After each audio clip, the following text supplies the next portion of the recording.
We're ready whenever you are. Okay. Sorry. Sorry. All right, cool.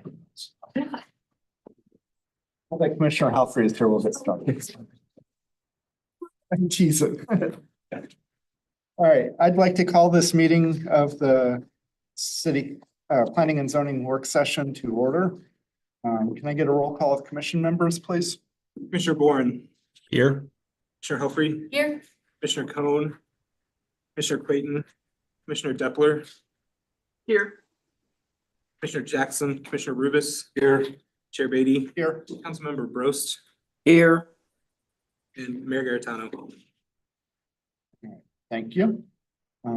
So tonight on the agenda, we're going over the final parts of the subdivision and development regulations and proposed changes to it. And with that, I'll turn it over to Mr. Vunich.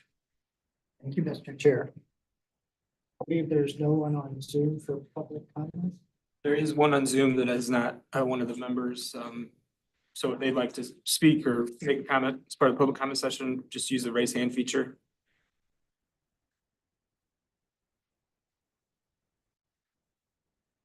Raising hand.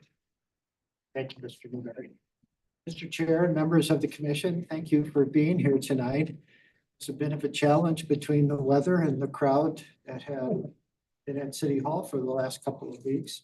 That's a good sign for democracy. So we appreciate them very much. As part of the work session packet, the Department of Planning provided you several items. The first is a very short memorandum that just kind of identifies what's left to do. And then the other item is a summary of kind of the first two meetings. So that's the thicker of the two memorandums or letters that you have as part of the packet. Wanted to start tonight by just doing a bit of a summary. This particular matter has been before us for a number of years, showed up on our 2021 work program. Given the number of things we had to do and just the day-to-day items that come in that requires the planning and so attention, we really didn't get to it to the start of this year. And we reposted the matter for public hearing and then held that public hearing.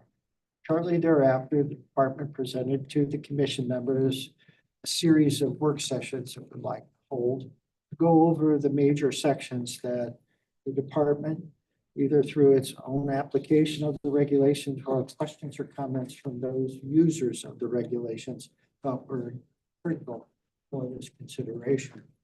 And those are the ones that are part of this memo. We've held two work sessions and we made a lot of progress. And as you can see, by the request of the commission members, that first memo shows the items that we've discussed and the recommendations that came out of the Planning and Zoning Commission's consideration. Those are identified first by a light blue font. It says the Planning and Zoning Commission. And as you can see, we made good progress on the items that have been identified, those sections. And tonight we're at the final stage. With the conclusion of tonight's meeting, and the assumption is we will get through these because it's a short list. The Department of Planning, Ms. Ripito, Mr. Newberry, and I, along with the city attorney, will then kind of turn our attention to basically taking the recommendations, the suggestions from the commission, and putting them in ordinance form or regulations, so that you can see a draft as we proceed forward. We anticipate having something available to you in January 2025, that first set or that first draft. And then from there, we'll take it at whatever pace is necessary to basically complete the process. So it'll take us about a year to conclude all that we've done, starting back in January of this year to basically January, February of next year. So thank you for your endurance. Thank you for your input. It's all been very much appreciated. So tonight we start with the item identified as sidewalks. And what we've done is, as with the others, we've identified the key components. First, include multiple use trails as an alternative to a sidewalk. If you're looking for an example of that, there is a project on Strecker Road, north of Clayton Road, that's called Woodfoot Heights. We actually did a trail that kind of meanders through the woods versus a sidewalk next to the pavement surface. The trail was an alternative. It was implemented through the Planned Residential Development Overlay District, but for the most part, much more appealing and separates the user from the roadway surface itself, which is always a positive from a safety standpoint. So the department is to ensure that we have that option wherever it might be available and appropriate. So that's the first. The second is you update specifications set forth for the regulations for sidewalks. And that again is kind of a always kind of changing component. When I started at St. Louis County back in 1985, the width of sidewalks was 4 feet. I believe now for accessibility purposes, 5 feet is the minimum. Refer to Rick if I'm saying that wrong. But what we found is 6 feet is kind of the sweet spot. It allows 2 people to kind of walk abreast and still have available space. And so from that perspective, we want to change the regulation from 5 feet to 6 feet. We believe that'll be more appropriate. Also, we want to memorialize the need for sidewalks, trails, pedestrian easements in all projects. Again, I think we do this now, but we do it through a combination of different things, primarily the rezoning process and the application of the overlay district. So in this particular set of this section of the regulations, we want to really just memorialize it that we are a walkable, active recreational community, and we want to guarantee that that's always part of what we do. Also, as you know, in 2018, we began a process of updating Town Center. The Town Center Update Committee had some ideas on pedestrian improvements, as well as our Architectural Review Board that updated our development manual. So we just want to make sure there's consistency. And oftentimes the best way to achieve that is to basically reference the standards in the other document instead of placing the standards in the regulations, which requires a much more, let's say, time-consuming and laborious process, which means public hearing, information reports, letters of recommendation, city attorney reviews, et cetera, et cetera. And then obviously, this may be the most controversial aspect, is to require pedestrian facilities in all subdivisions. And when I say subdivisions, you have to think of large lot now, our 3 acre. So typically what we do is just require a rule road, 20-foot width with swales on either side. And so from the perspective of the department, that may be appropriate, but in some instances, given the nature of the subdivision, its location relative to other facilities, it may be appropriate to consider. Right now, it's not a component that I believe we could exercise as freely as we might want in the future. And then finally, just a universal statement relating to Americans with Disability Act requirements. Yes, ma'am. You said public facilities? Public. Is that what I heard you say? I'm sorry, I'm battling a little bit of noise behind me, so I didn't hear what you said before. That's why I kind of was like, what? The town center. Because then you said something about a rural road. Rural. So I missed part of what you said. I'm so sorry. So in our subdivision and development regulations, we have a section called large lot subdivisions. And in that, it specifies the requirements for 3 acre lots that are part of a subdivision. And the infrastructure, the treatment of wastewater, provision of potable water, et cetera. One of the things is that it gives the option of a multiple use trail, but the option often isn't exercised. And so what the department is saying is that certain locations, for example, West Eden, that is a subdivision, large lot single family subdivision, the Planning and Zoning Commission reviewed. I believe last year, 2023. And it's at Millrose Road and Route 100. If you look at our trail map and our proposed system, we're trying to basically build a trail along Route 100 to Millrose Road. And then from Millrose Road to Allenton Road to get to Greensfelder County Park. And so with our current regulations, getting those facilities, whether it's trail, sidewalk, isn't as easy as one might think, because there's not clarity. And so that's what the department would like to bring to the picture, that clarity. Thank you for, Sure, and I'm sorry about the noise. that's all right. I'm sorry I couldn't hear you. So that's sidewalks. Accessibility and universally, we want pedestrian facilities, whether it's a simple sidewalk to a multiple use trail, and any easements necessary in between. Is the sidewalk always concrete and a trail asphalt? Well, that's a good question. For years and years, Great Rivers Greenway used to do their trail network, the ones they funded, as asphalt surface. More recently, they're doing concrete trails. I like asphalt because it's easier to maintain. Let's say it gets old, you can mill it down, you can lay a new surface and it's ready to go in a day or two. Whereas concrete's a little bit more of a process and then you have to let it cure. Ricky is the expert on this, so I'm kind of shouldn't be talking as much as I am, but what's your opinion? Well, we have both, and it probably the answer probably depends on the situation. As more and more we're getting into situations where we have to provide and address stormwater within MSD, so any additional impermeable services are difficult, and we have to look at addressing the additional stormwater, and sometimes that means permeable asphalt or concrete, so. How are those sidewalks working out on Manchester with the permeable concrete? Overall, I think they have been a good tool. We've had some drawbacks with them. They're not perfect, but I think overall the experience has been positive. What's your opinion, Mr. Rubus? Do you like them or not? I mean, Well, they're different looking. Yeah, when I was walking that every day, I mean, I talked to those guys every day. And you got different opinions from the guys doing it. And to me, I thought, this ain't gonna hold up.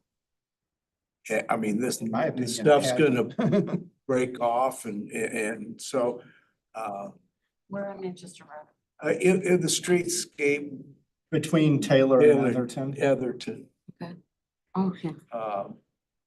Yeah, I noticed you guys have replaced them, but there is already 3 or 4 pieces where chunks have fallen apart, and I guess like voids formed under them or something from the way it looked when I was walking by. Well, we think there may have been vehicles on the sidewalk from permits that may have also led to the damage that we saw there. Yeah. But we have damage on sidewalks everywhere. So I'm not necessarily gonna say it was strictly the. part of the Well, I'm just sidewalk. comparing that to the part closer to my house where it's Yeah. true concrete. But they do seem to be more prone to damage. Mhm. The concrete doesn't seem to have the compressive strength that you see with typical concrete, for sure. And that's one of the downsides. But as far as sucking up the stormwater, it's amazing to me what those sidewalks do. It's incredible how much stormwater they suck up. Is there a standard or requirements for a specific type of concrete, like a 2-sack, 3-sack, 4-sack for sidewalks? Because I notice a lot of the sidewalks along Manchester between like Old Fair or say Snooks down to Taylor, there's a lot of spalling and chipping and popping and I don't know if we're demanding, I mean, if a contractor has to do it, they're gonna try to take the cheapest. Do we have specifications that say, okay, your concrete has to be, do we do core samples and and stuff like that when they put that in? Depends on who did it and under, what project, but yeah, there's typically specifications that would adhere to that work. It may have gotten some inspection, it's hard to say on the situation. If it's our project, we would typically inspect or have a third-party consultant that would provide that inspection service. But it just, depends on where it's at and how it's being used and throwing lots of salt on it or not. There's usually a lot of factors that come into play. Just from, Also, just note that that section you described from Wildwood Crossing to the roundabout at Taylor Road, that was the first phase of the streetscape, so it's the oldest. And just from that perspective, we've learned a lot along the way. Mr. Chair, Commissioner Bourne has his hand raised on Zoom. yeah, go ahead, Commissioner Bourne. How y'all doing tonight? Good. Good. So, Mr. Vunich, can you tell me, in our current subdivision regulations, are sidewalks required both in town center and outside of town center? They are required as part of any development in town center, as well as, generally speaking, any project that has an R district designation, a resident district designation. The non-urban areas where the large lots are predominant, that is the area where there's a little more flexibility. And from the perspective of the department, also in the sidewalk section, there are provisions to waive sidewalks on cul-de-sacs that have 8 lots or less. And I don't know if that's a good idea. We get differing opinions, Mr. Commissioner Boren. So like we live in Homestead Estates, which is more rural, right, with large lots. It currently, obviously, it's not required because there's no sidewalks here. Are you proposing that going forward, we would require it for neighborhoods like this?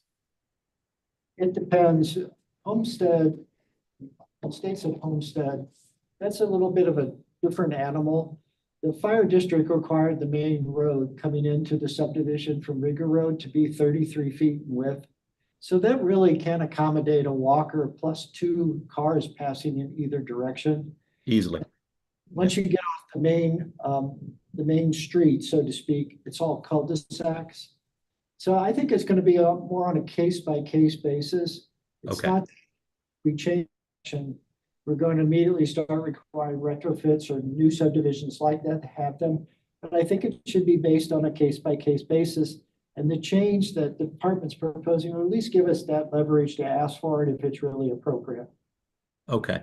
I mean, I would just make the argument in these rural neighborhoods like mine, I don't believe it's necessary. The people who are walking or running or what have you are doing it on, like you said, there's plenty of room on the road itself. And the way it's laid out, it's just not an urban type setting where you would typically find sidewalks where you're going from point A to point B. There's really no destination to go to out here.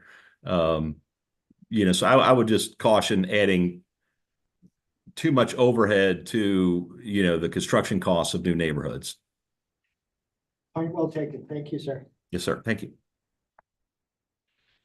Any other question on this particular? Since you brought it up earlier, the subdivision at what I want to say Wycliffe is at Strecker and Clayton. Are there sidewalks inside of that one? But that's suburban rather than non-urban, right? Exactly. Yeah. Very good. And so, sidewalks are required in suburban, right? Yes, Okay. and again. Oh, yeah, because you said our designation. Yeah, okay. Landscaping. To summarize here, I think the biggest thing is that if you're not aware, and I think you are, the city is updating its current tree manual. We have a group of city council members that have volunteered to assist the department in updating that document.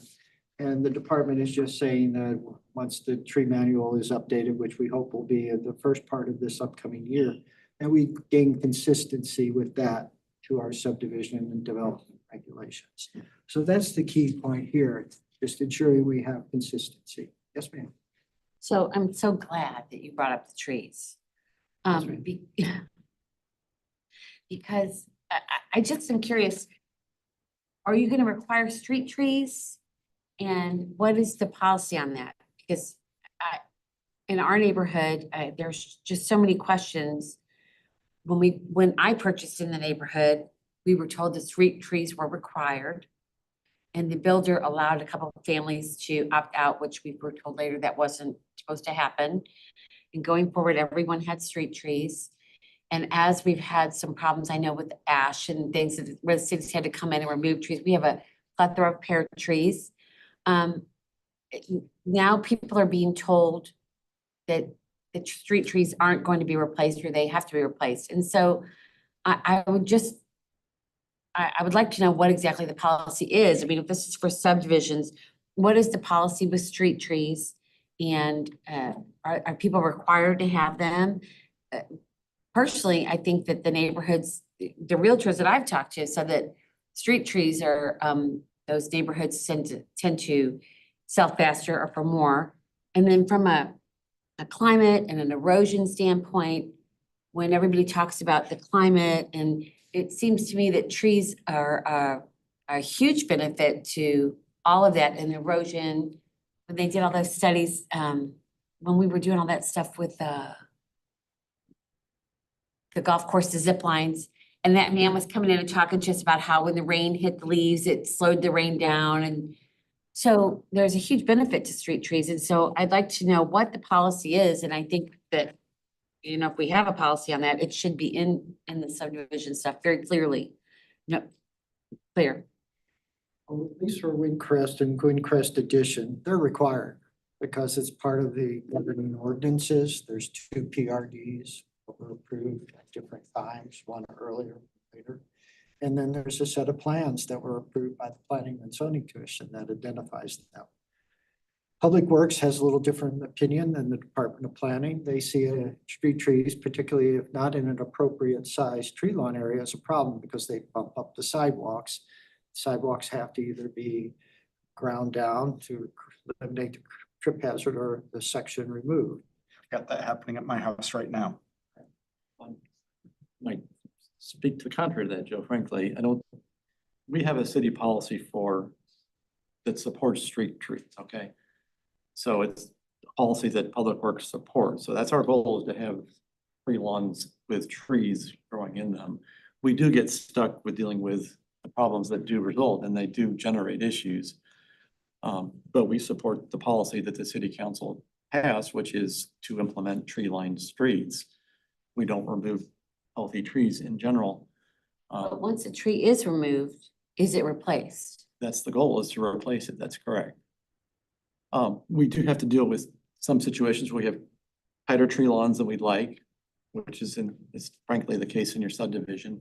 We have to get the right tree in that area that will work for the tight tree lawn. Not all trees are gonna work. We've all struggled with, as you know, inappropriate trees over the years, ash trees.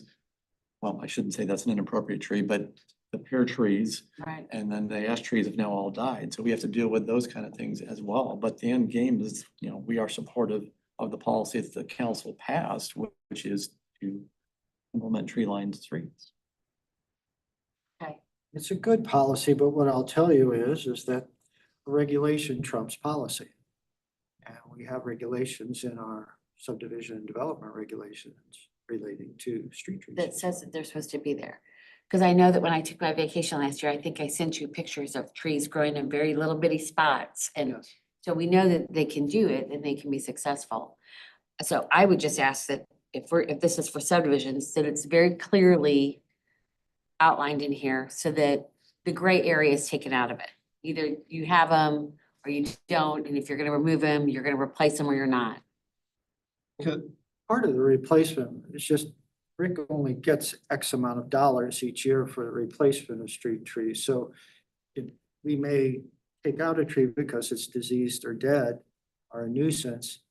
And it may be on the schedule, but it may not be on the schedule for that month or that year. It may take a year or two to complete. Well, and I'm not criticizing that. I just think that there is a lot of confusion. Yes. And so I think that if we're going to address this, we could use this opportunity to clear it up. So there's 2 approaches we've taken. obviously, one is the fault of the Department of Planning, primarily myself.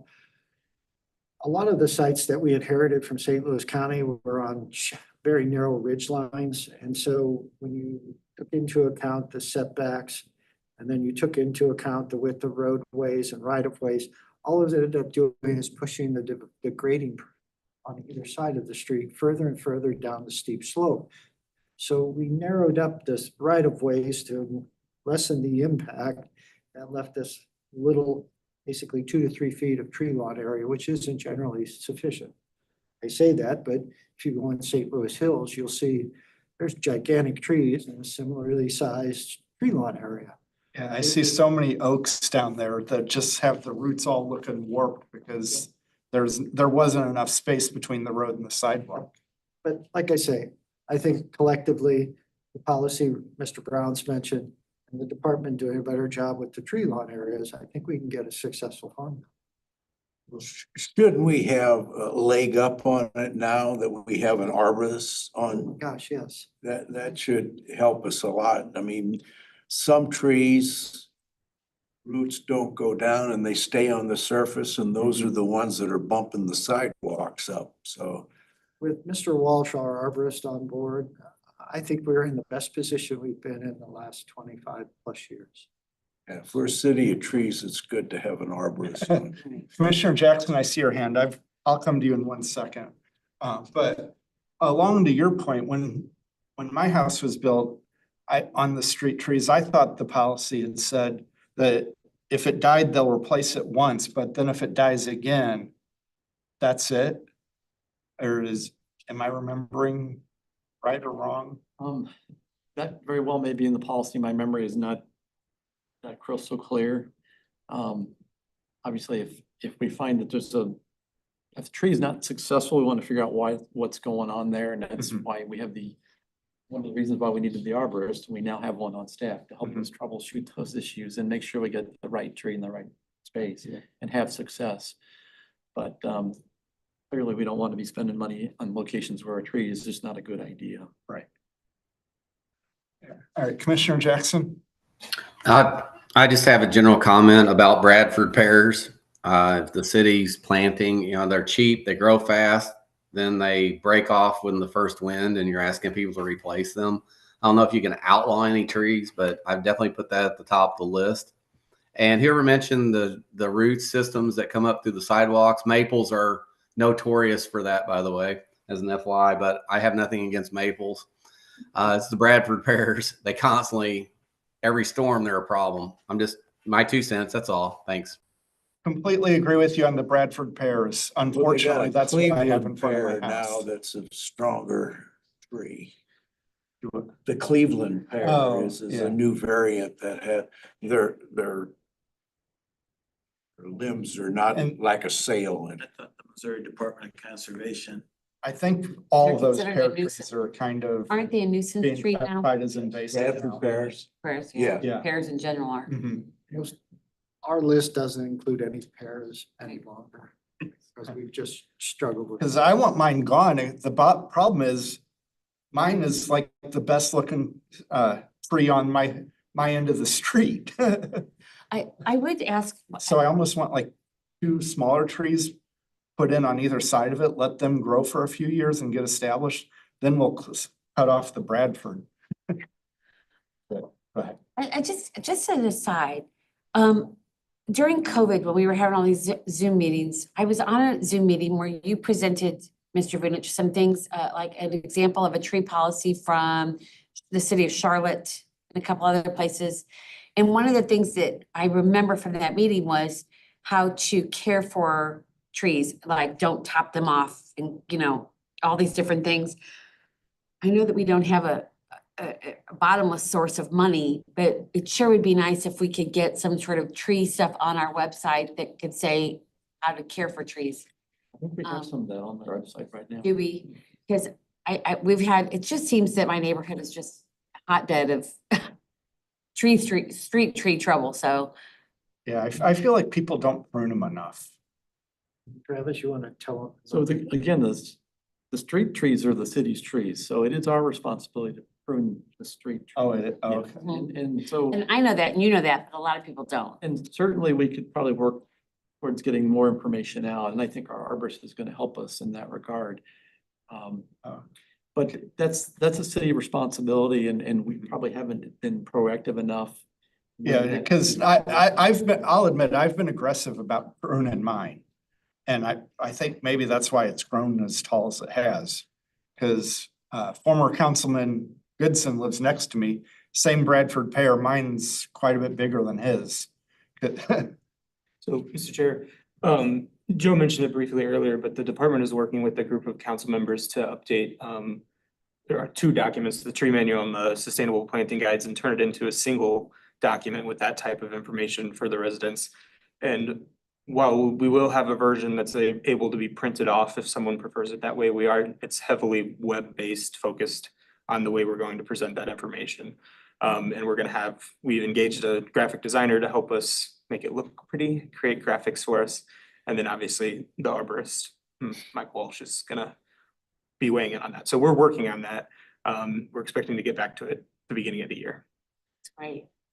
There'll be a specific section for property owners here in the city of Wildwood that kind of tells them the best practices, things that you might want to avoid, and then the list of plantings that work best for our soil, geology, or climate, etc. And so, as Travis mentioned, it's primarily the direction we've received from City Council, particularly the committee that oversees the Department of Planning and Parks, is let's make it web-based and get away from documents that are 100 pages long, like our sustainable planning guide. I'm excited about it. Thank you very much. I mean, Just a quick comment about the pear trees. So Mhm. in discussions I've had with Mike Walsh, at least, especially relative to your subdivision, is we need to have a plan to deal with pear trees, and we don't have one just yet.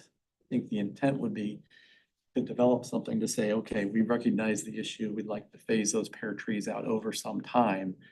And here's how we plan to do it, kind of as we did with the ash trees, because we have pear trees in a number of locations that frankly are just not sustainable over the long run. And maybe it makes sense to come up with a plan to phase them out over time. It won't be over 1 year or 2 years necessarily, but at least acknowledge the problem and then say we can respond to it over time. thank you. Given our time, I'm going to jump on to the next section. The next section is boundary adjustments. Did we skip lighting, street lighting? Mhm. Oh, I did. I apologize. Thank you. Actually, I did. Street lighting. So as part of our subdivision and development regulations, there are provisions, regulations relating to street lighting. In this particular instance, we just want to make sure that we have appropriate language added to that section relating to light emitting diodes, LEDs. Our current code doesn't recognize them, given that it hasn't been updated since the prevalence of that application. And then finally, as we talked during our aesthetic lighting discussion here at the Planning and Zoning Commission, which moved on to City Council, we would generally want warmer lights, those with a Kelvin temperature at least no greater than 4,000. So we want to make sure that we're being consistent between our outdoor lighting requirements, which is a section in our zoning ordinance, and our subdivision and development regulations, and anything else that we produce relative to street lighting. I like the higher Kelvins. These sodium vapors that I think a lot of the lights in this area are they when they go out, are they replacing them with LEDs? Yes, like in your subdivision, they're not special street lights like we have in town center. Right. And so those were part of an Ameren, Missouri implementation. So as the street light either gets damaged or the light changes out, eventually Ameren, Missouri will switch to LEDs. Because on my way here, and it's only like 0.4 of a mile from my house to Manchester Road on Old Fairway, there's 3 of them that are out. And I know I gotta go find the tag number on them. And you can only tell that they're out at night. And so, will Ameren then replace those? Is that, call that into Ameren or to the city? Well, some people call us and we will help them, but you can call Missouri, Missouri directly. And then it just ask the question, is this a replacement with sodium vapor or LEDs? I think they're pretty much gone over to LED lights. Yeah, and cause in there's, fact, there's they kind of a should be- mixture in there now. They should be close to upgrading them all to LEDs, frankly. They had a deadline that has passed where they were gonna have all of their subdivision lights upgraded to LEDs. I don't know, you know, do the police when they're traveling, do they do anything with, if they notice street lights are out or anything, or is that, I mean, at individual basis, if they want to do it, I know, they're probably not required to do it. We have an officer here, but I would generally say they have more important things to do. We depend on our residents to basically be our eyes and ears at times. And so if you see a problem, particularly on a town center pole that's owned by the city, the more fancier ones, and now any residential subdivision for the most part in town center, we'll address it as quickly as we can. Other questions on street lighting? Boundary adjustments. Boundary adjustments are where we have existing lots, whether it's 2 or 3 or whatever, and they just want to configure the lines differently and not create a new lot. And in some instances, consolidate lots. It's the simplest subdivision process we have, but it also only has about a handful of regulations associated with it.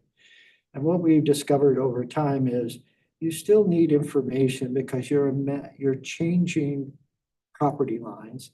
Property lines can only create problems if not done correctly. So in this instance, we're just asking the commission to consider to allow us to add just a few more things to those regulations relating to name certifications, address verifications, information relating to monumentation, things that we are asking because most of the surveyors agree that it's important. But if questioned, there really isn't the support that we need in the regulations relative to adjustments like this or consolidations. When they make boundary adjustments and move lines, do they remove the monuments from the old lines?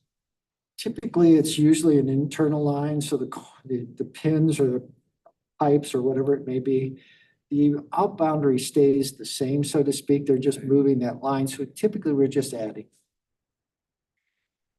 So what do you need to regulate or? I Well, guess as I said, it really just talks about you can't basically do a boundary adjustment if you create a new lot. Got it. You can't do a boundary adjustment if there's an outstanding problem. Got it. It doesn't talk about the things we need to support the boundary adjustment, the background materials, utility letters, information from the recorder's office, information from the revenue office, things that ensure that it's properly addressed, that it's recorded, and then there's a trail from that recording in the properties are sold, leased, or whatever the situation might be. okay. It was really intended in St. Louis County to be one of the simplest things. And the regulations reflect that. And I guess what we're saying is nowadays you need more information, not less. Okay, thank you. Other questions? Mr. Chair, subdivision review fees. Several years ago, there was a group of city council members that sat down with Mr. Young and the department heads and others, and we looked at all of our fee structure. And ultimately, recommendations were made from that committee to city council. And then city council has directed our city attorney to prepare the legislation. That is underway. And so from that perspective, all this is that once city council adopts the new regulations, we'll basically reflect them in here. Mr. Young, in his brilliance, basically said, don't basically put a number in there because, as I said, it's easier sometimes to change what am I trying to describe here? The list of fees versus the regulations that impose them. So that's what we'll do. So what you'll see in there, with Mr. Young's assistance is not necessarily saying that a plat requires a $300 fee, that the plat adhere to the list of fees as adopted. If I may, because some, fees are also based upon, are subject to Hancock Amendment, which means we can't make money off them. So we should have some flexibility in raising them or lowering them as necessary. So it's always my suggestion that our fees be part of the budget process, because it is based upon budgetary numbers. So that those fees, instead of being in all over the code, be singularized and be part of the budget amendment process or adoption process. Stop shop. It's a great idea. Like I say, we're still charging the same fee for record plats as we did in 1995. Or a bargain today. Any other questions on fees? Preliminary plat approval of a subdivision prior to adoption of the chapter. So back in 1995, St. Louis County was doing a fire sale on subdivisions in the area soon to be Wildwood. And so at that time, we created a provision that allowed those subdivisions with vested right to be honored by the city. All of those have developed. Are now almost 30 years old. So the idea here is we don't need it anymore. So why have it? So we would want to eliminate it. It's just a single regulation as well, just one sentence basically. And then finally, high-speed internet. So obviously in 1995. Sorry, real quick on the last thing, you had mentioned there's St. Louis County subdivisions that haven't been developed out. They Is that- all are developed now. Oh, it's just lots haven't been built on, I guess. Or, No, all the ones that were part of that group from about 1993 to 1995. okay. Oh, you're just talking about the ones that were done right before. Yeah. Okay, Basically, it was a provision to address the incorporation and the change in jurisdiction. okay. And now, 29 years later, it's really not necessary. Yeah, I thought at one of these you had said there were some from like the 70s or 80s that. We honor the lots if legally created. Mhm. So if there's, let's say it's a large lot subdivision, 10 lots were platted. 8 of them have developed, 2 haven't. We'll still honor them. That's not this. This was in a rush to establish vested rights Mhm. for the development community prior to the incorporation date. A lot of preliminary plats were approved to grant those vested rights. And then the record plats followed under the city's jurisdiction. So this was a provision to protect the rights of the preliminary plat that was granted by St. Louis County when the new city took over. Okay, all right, I got you. Thank you. And then finally, high-speed internet. In 1995, we talked about all the utilities. But now we know that internet is a very high priority. So we just want to make sure that we make it clear to any property owner, any subdivider, any developer. We really don't need an excuse. You got to figure out high-speed internet, period. Are most people happy with the high-speed internet? I mean, you're gonna always get your outliers, but has it been pretty successful? Generally speaking, what we hear from the installations in phase 1 is that restoration's been a problem from Yeah. the installation of the fiber, but no one's complaining about the internet. Yeah, that's right. I mean, it's just, Oh, you mean like landscape restoration? yeah. See, originally the thought was, and we knew this argument had a flaw to it, that they would bore all of the conduit, install the fiber in conduit. We reminded them that this is Wildwood and that there's a lot of rock on a chert. It's all clay. It doesn't generally play well. Shortly thereafter, they basically then thought, well, we'll do more aerial, but there's a process Ameren Missouri has for aerial for attaching onto their poles. That takes time. So then they just started doing open cuts. So backhoe digging a trench to install the conduit. That requires a lot more restoration than boring or aerial, so. But generally speaking, they've been working on it. They're still working on it. I think, at least the feedback I get, which is not a lot, is that there's just a real happy group of people out there that now have internet speeds that approach 200 to 300 megabits in terms of downloads and 50 to 100 on uploads. So it's just a whole different landscape out there. So they can do these Zoom calls from their home. You betcha. You know, when we were doing the wireless project, Mr. Brost. we were tickled pink when we got 20 to 25 download speeds and 5 on the upload, thinking we had really made a significant impact. Mr. Gross, don't you have the new fiber? Yes, yes, and the restoration was minor. I enjoyed it. It's back to normal, and so but yeah, but I can see that. I've heard from some people too, not only with Spectrum but with I guess AT&T. I forget the subdivision off Clayton Road, but you know, I mean, I would say they're enjoying the pain. You know, because you know that's probably the best way to put it. But yeah, the internet is. I mean, it's really nice. So Good. Commissioner Jackson? I just say shout out to the gang of the Rural Internet Access Committee. They put in a lot of work to help get that fiber to everyone. And as you guys know, that's what I do for a living. So I'm actually heading to Albuquerque on Wednesday for a meeting.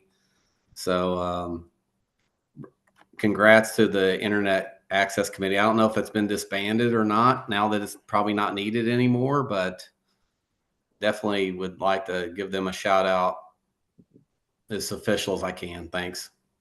There's no And food. to Mr. Jackson, Mr. Jackson came along and really kind of changed the dynamics of our discussion, gave us a lot of good information. Got us contacts with people that knew a lot about what we were trying to do in terms of fiber versus any other alternatives. So a shout out to Mr. Jackson. Good.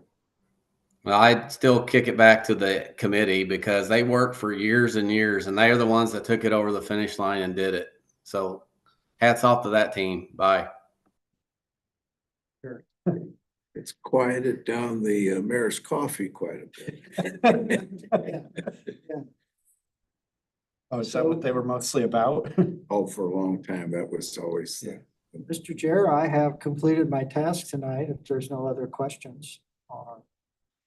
So again, just to summarize, now it kind of shifts to the Department of Planning, Travis, Melanie, and I, along with Mr. Brown and his team, including the arborist, and primarily Mr. Young. And we'll try to have something back to you in terms of what you've recommended and have them back to you in a regulation form for your consideration. Sounds good. And that is all I have tonight. Okay, is there a motion to adjourn? Motion by Commissioner Helfrey, second by Commissioner Rubis. All those in favor say aye. Aye. Any opposed? All right, we're adjourned. Thank you. I'm not being rude, but I'm gonna jump in there and see if I can help with the setup. We're going to have the same feed at 6:30 here for the planning Yes. zone. That's correct. Okay, thank you. We going to the other room? Yes. Thank you. Right now, a second here. so tomorrow, catechist meeting is 6:15, Yes, good. Good. right in the middle. Well, y'all should have been on that already. I cannot help it if you don't have your act together. No, I mean, nice. I'm down. Don't start with me. Bottles of wine and a bottle of vodka, so they can watch me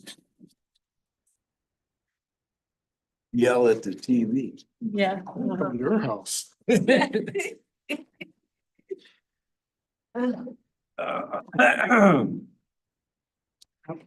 going in the other room. Travis, can I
Testing, testing.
Testing, testing.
Testing, testing.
All right, apologize for the delay. Yeah. All right. Is that better? Okay, good. All right. Like to welcome everyone to the November 4th meeting of the Planning and Zoning Commission. Tonight on the agenda, we have one information report, one site development plan recommendation, and 2 other information items. Can I get a roll call of commission members, please? Commissioner Bourne, Here? Commissioner Helfrey, Here. Commissioner Cohn, Commissioner Clayton, Here. Commissioner Depler. Here. Commissioner Jackson, Here. Commissioner Rubis. Here. Chair Beatty, Here. Councilmember Brost, Here. and Mayor Garitano. All right. Thank you. Can I get an approval of the minutes from October 7th, please? Motion by Commissioner Helfrey, second by Commissioner Rubis. Any discussion? All right, all those in favor say aye. Aye. Any opposed? Any opposed? Any abstain? Motion carries. Thank you.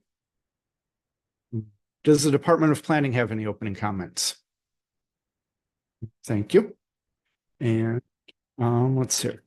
So at this time, we'll take public comments. So as a reminder, 3 minutes if you're an individual, 5 minutes if you're representing a group. Mr. Newberry. Mr. Chair, the first speaker is Ms. Link.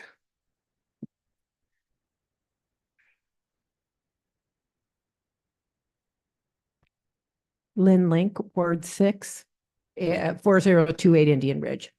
The primary duty of planning and zoning is to make sure that new construction meets safety standards. The best way to protect citizens from developers who have put their profits over our safety by continuing to ask for waivers from minimum standards is a planning and zoning commissioner that is knowledgeable not only in these standards, but more importantly, why these standards exist.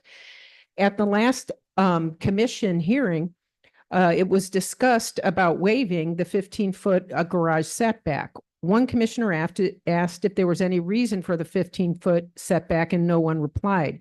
The 15-foot standard is used as the average size of a car in the U.S. is 14.7 feet, with the average pickup truck being 18 to 20 feet. The standard is important in higher density areas as it allows more cars to park off the street so that the roads can be accessed by EMS and fire trucks in times of emergency when every second counts.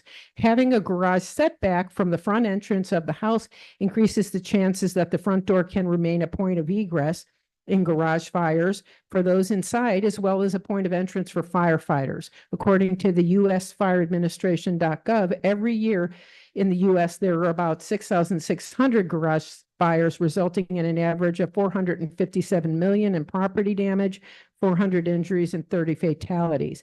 93% of garage fires occur in single or two-family homes.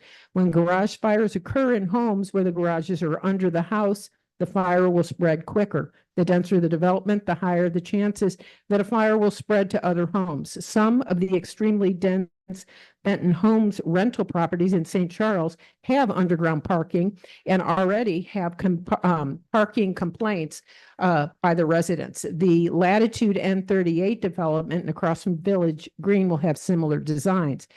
The proposed reserve development will be using the nonlinear Preferbia design, resulting in a 25% less street for the same amount of homes. One benefit behind this design is that less street will be cheaper for the developer to build and the municipality to maintain. However, in high density development with less garage setback, the same amount of homes, less street causing less room for the same amount of cars to park could create a design for disaster in times when emergency vehicles are trying to access homes. Most importantly, with regard to the reserve, we've become aware that there is an unmarked cemetery on the property, and I'm making a request to the builder or current owner of the property to access the cemetery as soon as possible to document the graves as it is not listed in our cemetery book. Primary research shows that this land was the site of an alleged murder and subsequent lynching. It is probable that the alleged murder victim Caroline Dreinhofer and several of her Hildebrand relatives would have been buried on the property separate from the First Baptist Church because of Is the that time? hostility. Thank you for your comments. Next. Mr. Chair, the next speaker is Ms. Bryan.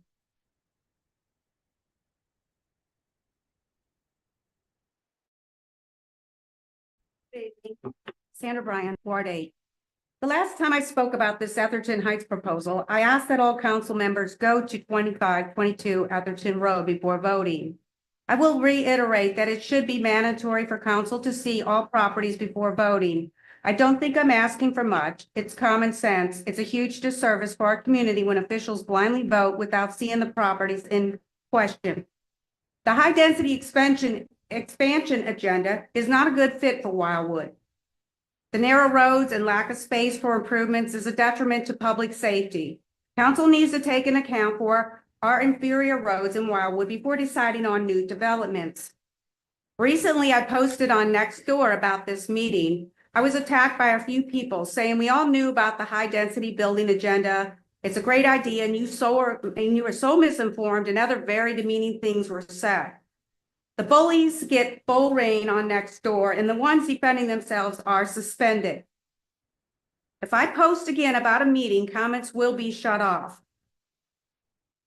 Whoever allowed this high-density agenda has caused a division I didn't see coming. Apparently, I have enemies I didn't know about until I joined Nextdoor. We are not dependent on the buses around here. Have you noticed there is no one on these buses usually? The powers that be would like us to believe that we can't afford a car or a house with a yard.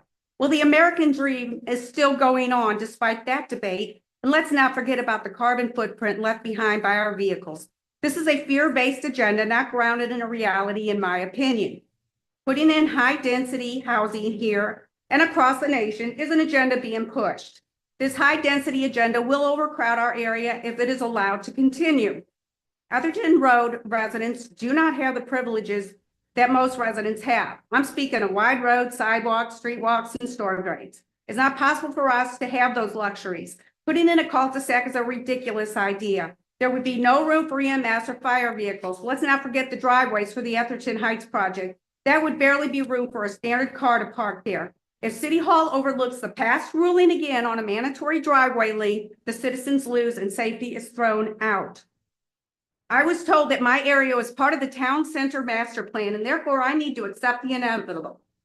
2522 Atherton Road is zone rule. It should be one house on that 3 acres. If this property is rezoned to residential, we will have a problem. There should only be one house facing Atherton Road built there. Allowing this to be zoned residential is not an option here. And if this property is allowed to be zoned residential, you are sending a message to builders that Wildwood will bend for them. That being said, the Crestview project needs to be removed entirely. The city of Wildwood needs to take that land through eminent domain. We don't need a slum landlord and shoddy buildings to make town center great. Have you heard of any, you have heard many negative comments about this property owner, and the builder we will be going backwards if this project is allowed. Time. Is it time? Yeah. Thank you for your comments. Mr. Chair, the department does not have any further speaker cards for those in the room, but we do have a few on Zoom if we give them just a few moments if they want to raise their hand to speak.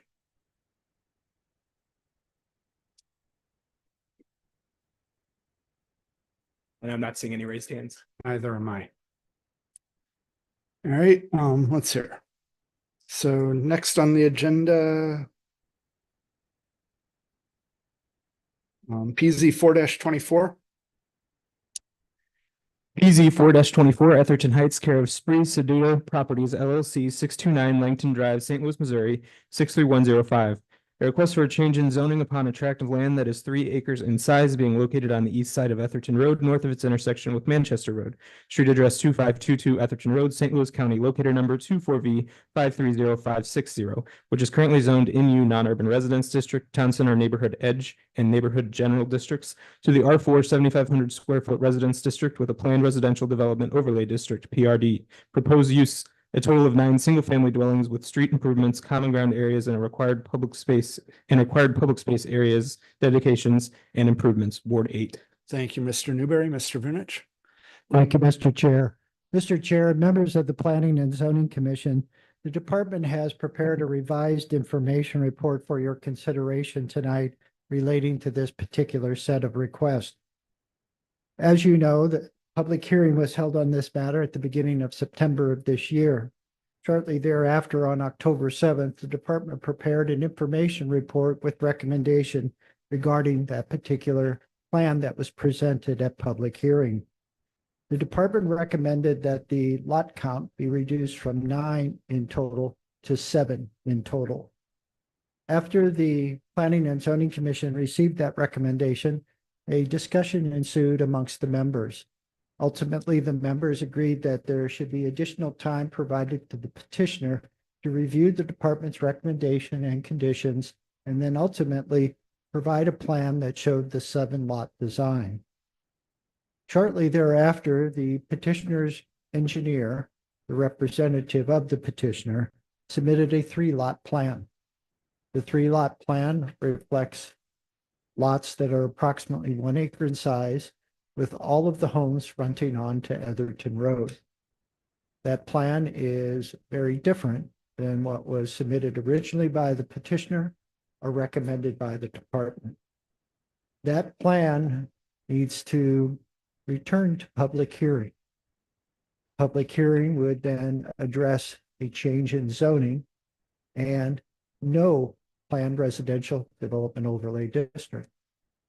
Again, the planned residential development overlay district has minimums in terms of acreage and number of units, none of which are met here. So tonight, the department is respectfully requesting an action of the Planning and Zoning Commission to authorize the withdrawal of this proposal or proposals without prejudice. Without prejudice would mean that the matter could return to the Planning and Zoning Commission in principle as soon as December or sometime at the beginning of 2025. And the publication would reflect the change in plan from 9 lots to 3, and an appropriate zoning district can then be selected to ensure that in the future, 3 lots are what ultimately is approved and not more. Tonight, the department respectfully requests an action to withdraw without prejudice. If there are any questions, the department would be glad to answer them at this time. Thank you. Thank you, Mr. Vunich. Commissioner Helfrey. I'll make that motion. All right, motion by Commissioner Helfrey. Is there a second? Second by Commissioner Clayton. Any discussion? All right, do we need a roll call? Yes, sir, please. Okay, all right. Seeing no discussion, roll call vote. Commissioner Boren, Yes. Commissioner Helfrey, Yes. Commissioner Clayton, Yes. Commissioner Duckler, Yes. Commissioner Jackson, Yes. Commissioner Rubis, Yes. Chair Beatty, Yes. Councilmember Brost. Yes. Thank you. All right, motion carries. Thank you. All right, next on the agenda, PZ 2021 and 22-15. Mr. Vunich. I'll read. Recommendation. Oh, sorry. He stood up, that's why. All right. A recommendation report of the Site Development Plan Subcommittee of the Planning and Zoning Commission regarding PZ 2021 and 22-15 Ackerley Place Payne Family Homes LLC, R3 10,000 square foot residence district with a planned residential development overlay district PRD and amended C8 planned commercial district, west side of State Route 109, north of Manchester Road. Street addresses 2431 State Route 109 and 17225 Manchester Road, and locator numbers 23V110022 and 23W320013, which supports the development of the overall 50.6 acre site with up to 115 single-family detached dwellings on individual lots, which includes a 1 acre outlot for future commercial purposes, along with recreational amenities and stormwater improvements. Ward 1. Thank you, Mr. Newberry. Mr. Vunich. Thank you again, Mr. Chair. Mr. Chair and members of the Planning and Zoning Commission, the department has prepared on behalf of the Site Plan Subcommittee a draft recommendation report relating to the request that Mr. Newberry just read into tonight's record.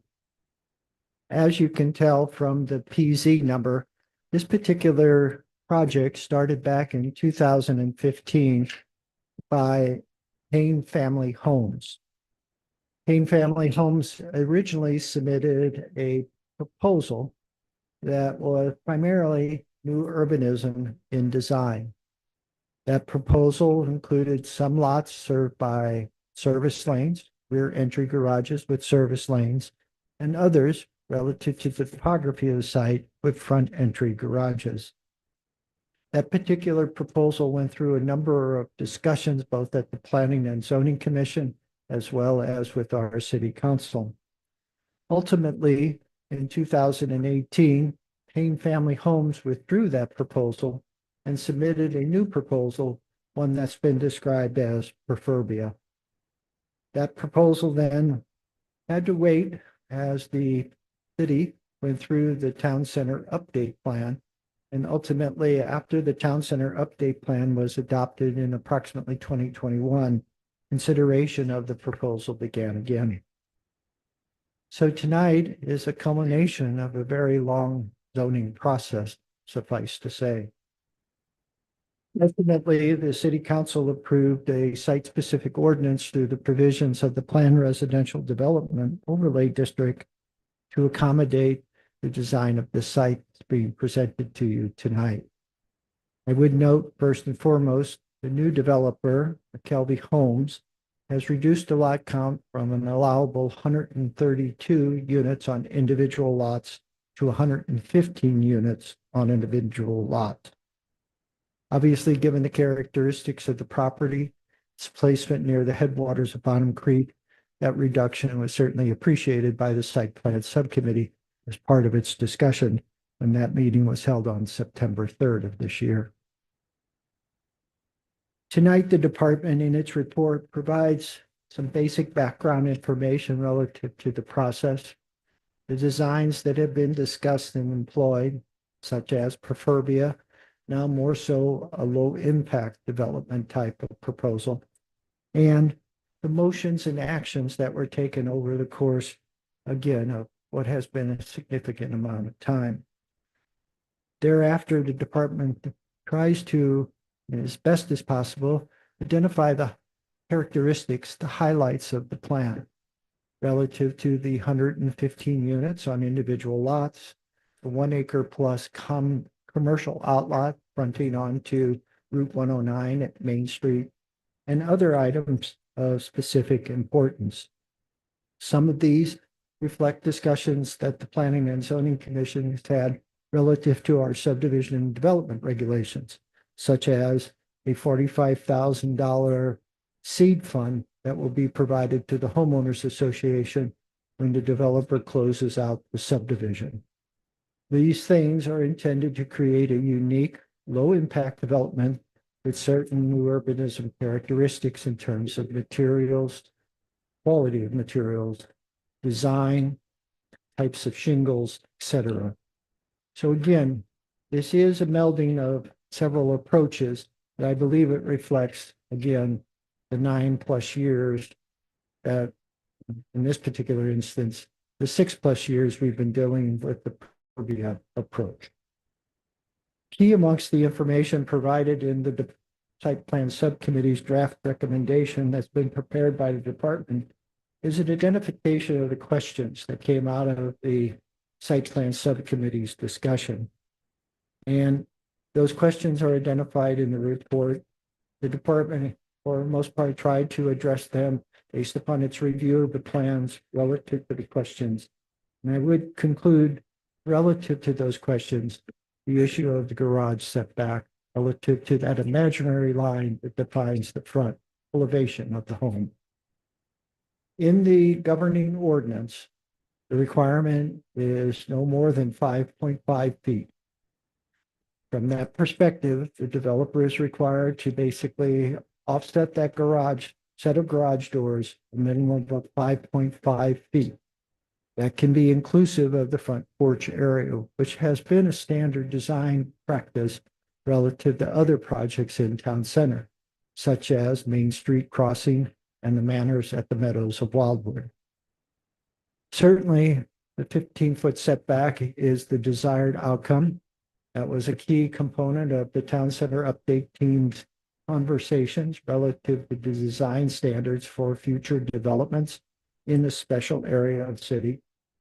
But quite frankly, we've not been able to apply that 15-foot setback in any instances that it's been discussed. What we've been able to do is to mix projects with rear entry garages with service lanes providing access. Reference Main Street Crossing, Villages at Brightleaf, Manors at the Meadows of Wildwood. Those all have rear entry garages with service lanes as a component of them, not entirety. And then we've also been able to establish a standard setback of 5.5 feet for those front entry garages that are part of the town center area. Inclusive of that setback distance are requirements relating to the width of any set of garage doors, no more than 20 feet, and the type of doors, carriage, pipes with windows. So as we create as best as possible a character and architecture that certainly to a extent de-emphasizes the garage door while certainly increasing its aesthetics. So again, there are a list of approximately 9 questions. I've only identified one of those, but that was the primary conversation that was held recently. The department's draft recommendation for the site plan subcommittee concludes by identifying the rationales for a favorable recommendation. Generally speaking, the plan set as presented to you tonight complies with the site-specific ordinance relative to its components, whether it be setback, landscaping, infrastructure improvements, and others. There are benefits associated with this project. Obviously, the property owners have waited a long time to see something come to fruition. Tonight is a part of that process. There are also the additional 115 units that will support not only our town center businesses, but our school district and other service providers. And the development process itself has rendered what the department believes is an appropriate development for the site. Again, no development is perfect.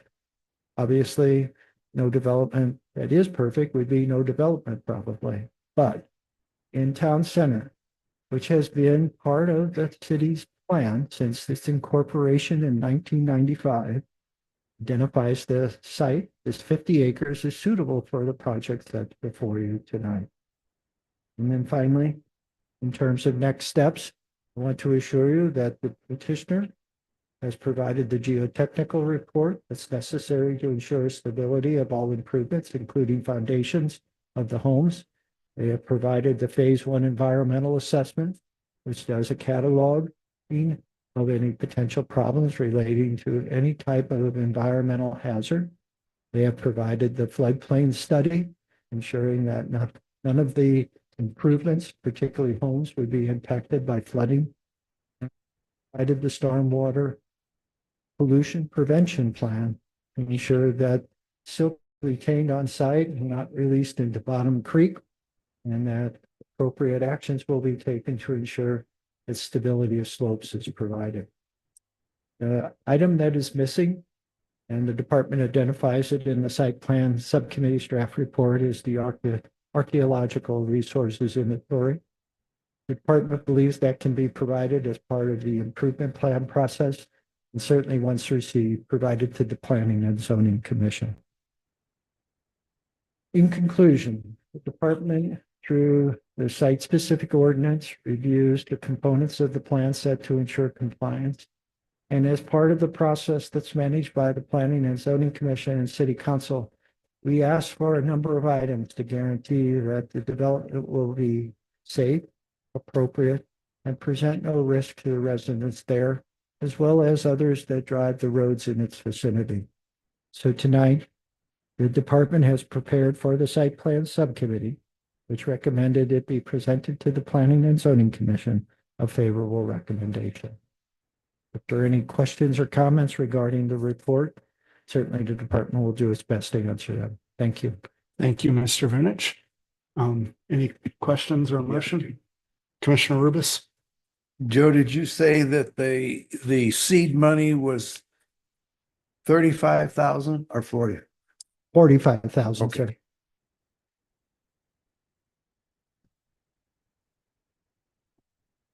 Do we have a minimum, like, or a square footage range on the size of the houses yet? So that's one of those type of provisions that communities have used to zone out certain races, ethnicities, et cetera. Mhm. So no, we do not establish a house size. Yeah, I know that, but they haven't presented the floor plans, I guess. We have the Liberty Series, that has been identified by McKelvey Homes as the type that'll be presented. They provided, renderings of each of the elevations. Eventually, those renderings will be expanded upon and presented to our architectural review board. For the most part, I believe, and this again, that's something that the department inquires about. These homes are anticipated to be in the range of $500,000 to $600,000 starting. Okay. All right, so nothing entry level. No, given the cost of improvements, cost of ground, all the things that go into the development process these days, affordability is a tough nut to crack. Commissioner Helfrey? So thank you very much. Mr. Vinich, I have a lot of ideas in my head. So first of all, I'd like to say, I recognize that this has been a very long process. I've not been in on it from the beginning, but for a long time. And I know that everybody wants to be successful and to get this done. And I am not in disagreement of it, but I still have concerns. And as much as this has been in front of us, I feel like, I just feel like it's still kind of, there are things that I don't know if we're listening to the people. So I went back to the 2020 meeting, and I went back to the town center update, and I went back to several meetings where I had all my notes. I kept all my notes on this. And one of the things that people really did not want was the profurbia. And one of my big complaint was that the houses were going to be juxtaposed on each lot, and it doesn't look like they're doing that now. Would that be correct? They're all facing the street now. They're not turned on angles on the lots. That's correct. That component of perfurbia that was controversial from its first mention, no, is not part of this plan set. So every house is going to face the street. They're not going to be on an angle so that the front of a house is facing the side of another one. Yes, depending on the curvature of the street, the cul-de-sac, there may be a little bit of angle to them, but all in all, they are intended to have the front of the house face the street. Okay, so then the next thing I want to talk to you about is the curbs and the lack of curb cuts. And we talked about them having the pipe going under the driveway. And we talked about the depth. So first question, how far back is the building set from the street? From the street will exist in a 30-foot wide easement. Mm-hmm. And then there's another additional, for the most part, I believe what is 12.5 feet.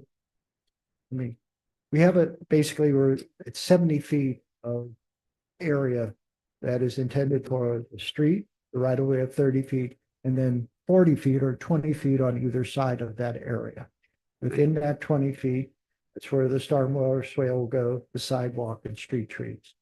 So essentially, when I believe the last meeting, they said that the stormwater swale was going to be 10 feet. Was that correct? From the edge of the street, going to be 10 feet back. So now we're halfway to the building. And then they're going to put a sidewalk in. So now we're over halfway to the building, and it's going to be 6 feet wide, right? So now we're 4 feet from the front of the house. And there's actually a 20-foot setback required in there as well. In addition, so the 20-foot setback starts from where? From the sidewalk? It starts from the edge of the easement. Okay. At the street.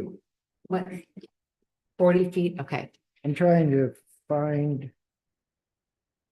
There is a sheet that shows the typical lots associated with the. Is there anyone from,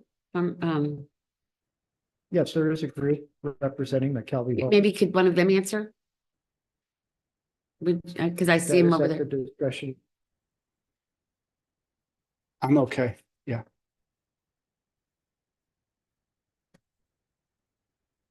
Thank you. I just saw you going through all that stuff, so I thought you could just go ahead and put it out.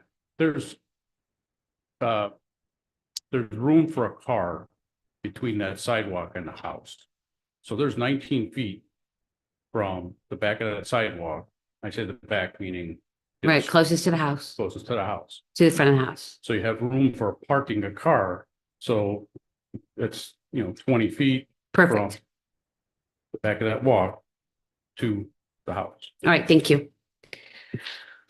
Mr. Vinich, the next thing was, I've talked with you about this a lot. I've driven you and Travis nuts about it, and it was about the setback of the garages. So I was on the Town Center Update Committee, and I have been at all of these meetings. And I think I mentioned this at the last meeting, that on the Town Center Update Committee, when it was put to a vote, 68% of the people said that they wanted the 15-foot setbacks. And then I chose to address it from that standpoint because I was addressing it from what the majority of the people wanted. I wasn't addressing it from any other point. I do realize that there are safety concerns and building concerns. And one of the comments that keeps coming around is we can't find a builder who will do that. And so my question is, if we, at what point do we say that's just not the rule because we can't make somebody conform to that? And also with the Liberty series, I have pictures of them. Did I give those to you? Oh, With the Liberty series, I gave. none of those, oh yeah, I have it. So Oh. none of these drawings have any kind of a bump out on their drawings. So I guess like these drawings don't even have 5.5 feet. And so if we approve all of this tonight, then are we approving this and we're not approving the 5.5 foot and the 15 foot? And I want clarification for my own mind so that when I vote, I know what I'm voting. Well, to answer that series of questions, first and foremost, the setback is established not necessarily by the Planning and Zoning Commission, the Town Center Update team. It's established by City Council when they take action on the proposed bill and makes it ordinance or law. So tonight, for the most part, the department does not believe you have the authority to supersede City Council and say the 5.5 foot setback adopted in the ordinance is not appropriate. They are the authority. They're the legislative body. You can provide recommendations to them, which you did as a commission. Those recommendations were presented to City Council as part of the bill, and ultimately the decision was made to go with the lesser setback. So from that perspective, when does it become when the City Council acts? Thank you. And the second part of your question was, if you could just, I don't know, there was a bunch there. I just, I apologize. no, that's okay. I don't remember. Essentially, though, you've answered the question that the City Council has made the determination. Right. And we can only do what we can do. The last question I have for you is about a retaining wall. So on the entrance from 109 to the neighborhood, I believe that it's going to be an elevated road. Is that correct? Because doesn't the ground go like this? I believe Mr. Stock mentioned this in the discussion at our last meeting, is that there'll be 2 box culverts set at the point of crossing Bottom Creek. And then on top of those box culverts will be approximately 25 feet of fill. So what you'll do is you'll enter in from the roundabout, you'll slightly slope into the site and then rise off out of that side onto the existing network of streets that it would be part of the reserve. So there's no retaining wall that the HOA would have to be responsible for. There is a retaining wall, but that was installed as part of the city's project that created the roundabout there at Main Street and Route 109. So the HOA wouldn't have to use their 45,000 reserves for that? Again, I do not know of an additional wall that Okay. is proposed as part of the access area. That would be the responsibility of the homeowners association, Perfect. Okay.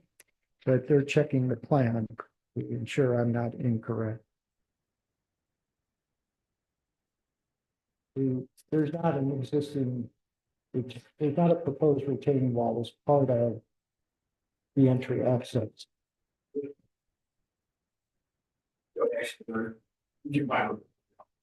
Boise Road, there isn't a wall. But there's a trail that goes around the frontage that we gotta put a 3 or 4 foot landscape wall to get the trail in, we're required to do that fronts 109. Okay. Explain it. Yeah. But that would develop, we'll put that in. Perfect. Actually, the homeowners you're talking about will be building, they'll be responsible for no retaining walls. They'll all be built with the development. Perfect. Thank you. And again, just so you understand, the retaining walls that's being described now in association with the trail will be the responsibility of the city because we're accepting the trail system for public purposes. Okay. So we'll connect this project to the trail system that's in front of Phillips 66 that becomes part of the tunnel that then feeds into town center. Okay.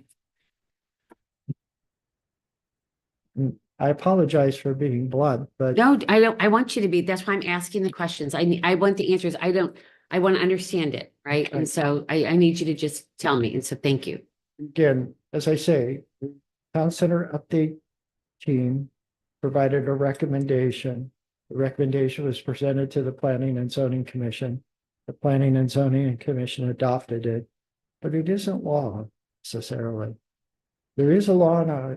There is a provision in our charter that says that the city council can't approve a zoning contrary to the master plan's conceptual land use categories map.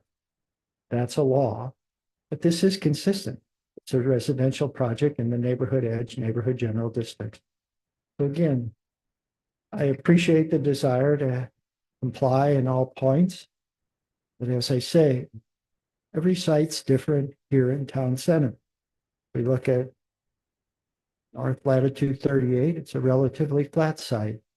You look at this particular property, the 50 acres that define it, and it's not a flat site. So we do the best we can to incorporate the new urbanism components, and we're trying something different here to create a better stormwater management system. At the end of the day, sometimes you do the best you can, and in this case, I think we'll have a development that's highly successful, like Brightleaf and Main Street Crossing. Thank you. Mr. Chair, Commissioner Bourne has his hand Yeah. raised. Go ahead, Commissioner Bourne. Mr. Vinich, I understand that the primary entrance and exit is at the roundabout on 109. Am I also seeing a secondary entrance and exit off of Manchester Road? Yes, sir. I'm sorry, you said no? Yes, sir. There is a access. Main Street Okay, will terminate at the southern end of the site at Manchester Road. okay, thank you. I just wanted to make sure I understood what I was seeing there. Thank you. You're welcome, sir.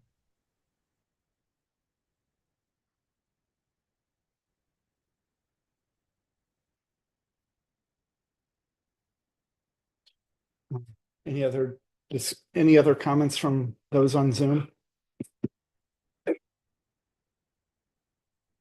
Commissioner Depler?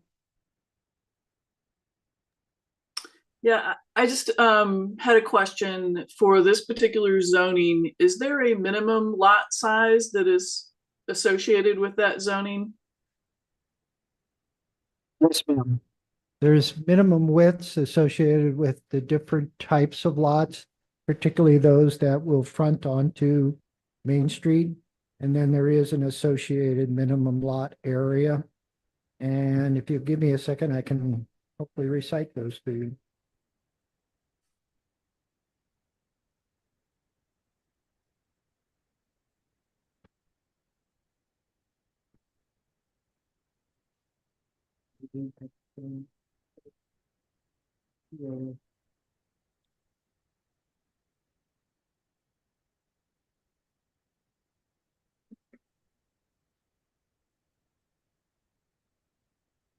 G 1.6. Thank you.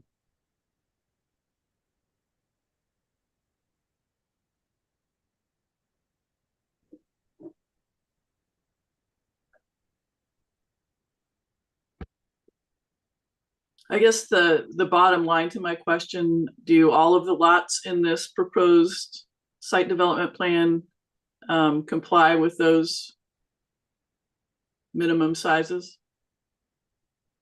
I see a few Yes, ma'am. are on the low side of width and square footage. Yes, and I apologize. I should have attached the ordinance to this, which would be much more easy to read, but on sheet C 1.6, there is an inventory of each lot, the width at the building line, the depth, whether it's a lookout basement, and then generally speaking, the average lot size, I believe, is about 9,000 square feet, something like that. I'm not, I apologize. But yes, the department wouldn't bring a plan that was not compliant. Okay, yeah, I just saw a few of the lot sizes that were in the 7,000 square foot size, which I thought was below the minimum, but not having it in front of me, that's why I asked. Certainly, and I appreciate the question. And if you have a moment, I probably can find it very quickly.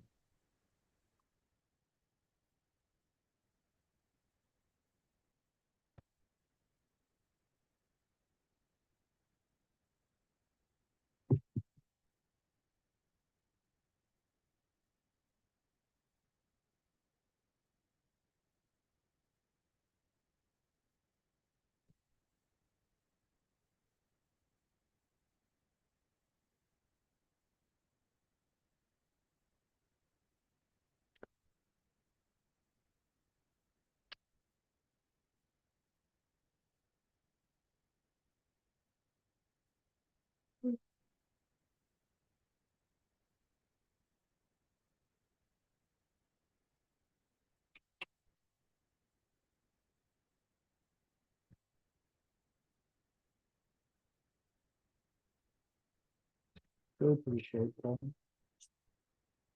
If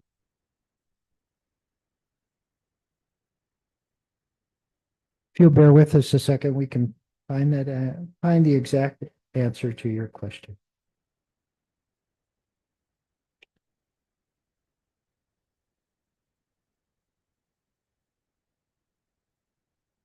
I got it.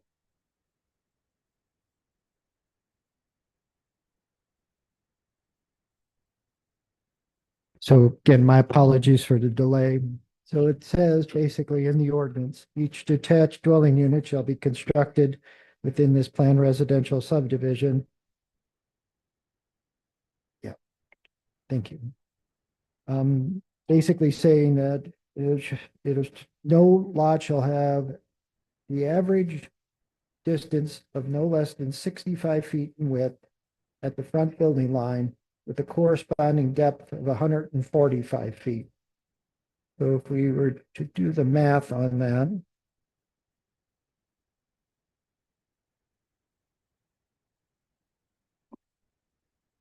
$45 times 145 times 65 is about 9,000 square feet, as was presented by the department. And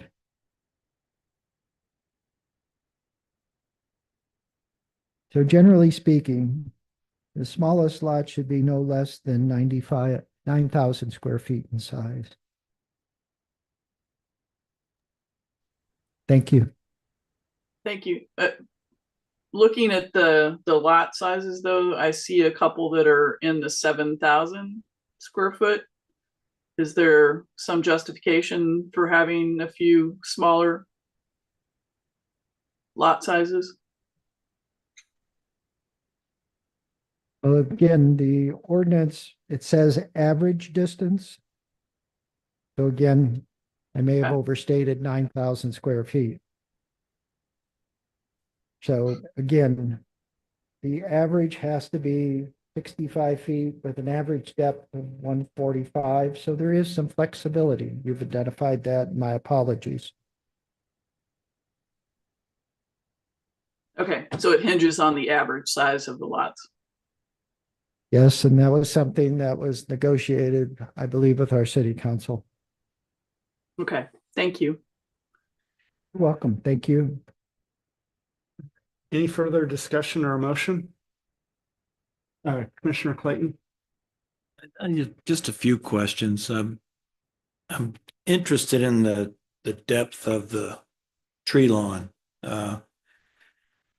To accommodate the swale that we're talking about. Do we know the exact dimensions? I know we talked about the overall dimensions, but I'm interested in the specific dimensions on that. Also, I'm looking at the rendering and it shows trees in the tree lawn.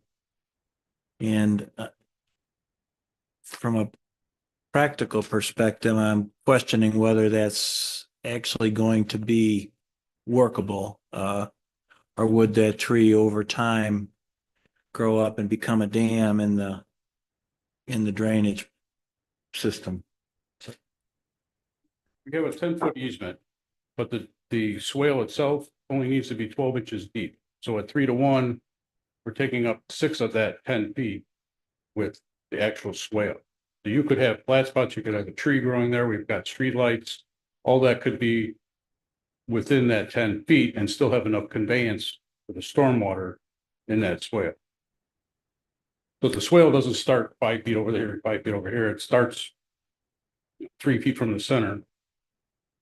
And the driveway culvert is a 12-inch culvert. So that's all we need to convey that stormwater within that 10-foot easement. So you've got room for trees, you've got room for a street light, and But- still not choke off that conveyance. Well, but if you do that, the swale, it was appealing to me because it looked sweeping. It looked not severe. When I originally envisioned this, I thought that perhaps the channel would look much like the pipe that went underneath the driveway, a 12-inch pipe. I understand that you can make the channel and have other flat areas, but to me that channel becomes a bit of a safety concern if it's more severe. It still has a 3-to-1 max side slope. So putting 3 feet is all we need is 12 inches of depth. I guess. But if you're saying there's going to be wider, I see what you're saying. If you Right. started at the street and at the sidewalk Mhm. and more gradual. My point is, if you put something within that 10 feet, you're not obstructing the conveyance of the stormwater. Okay. I appreciate that. Just one other comment too. I noticed and I appreciate the rock at the end of each driveway. And I would want what actually would occur to look something like that, and perhaps also even include fabric to protect from weeds growing up through the installation. Well, certainly the character of the rock that's going to be placed in conjunction with the culvert is important to the department. We would certainly not appreciate the typical riprap that looks like construction material, not something that's finished in conjunction with the new home. So we'll pay particular attention to that during the improvement plan process. But Mr. Clayton, I would draw your attention to sheet C 2.0. There is a typical section of what they call the cul-de-sac. It's a good depiction of the right of way, driving surface, 213-foot lane, and a 12-foot wide stormwater easement, the sidewalk starting at the edge, furthest edge away from the driving surface, and then an area of open space.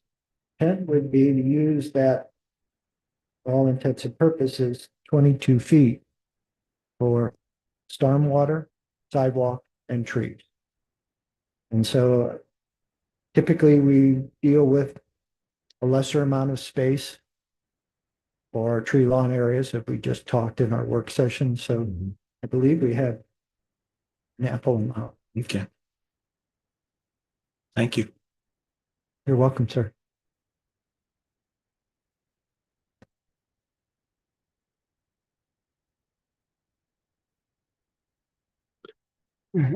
Um, Still looking for a motion or any other discussion? Commissioner Rubis. I'll make a motion to accept the site development recommendation. All right, so we have a motion to accept it by Commissioner Rubis. Is there a second? Seconded by Commissioner Clayton. Any more comments before a vote? Commissioner Helfrey? I would just like to say thank you for answering all the questions and your patience with it. Thanks.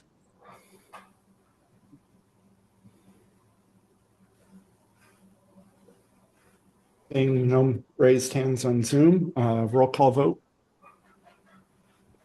Commissioner Doppler,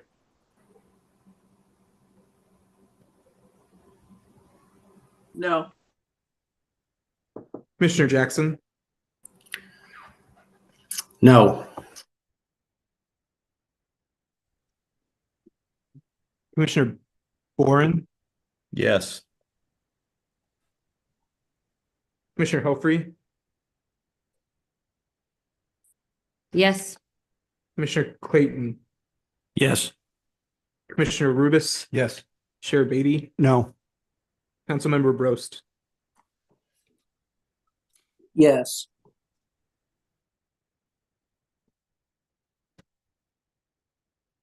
Five to three.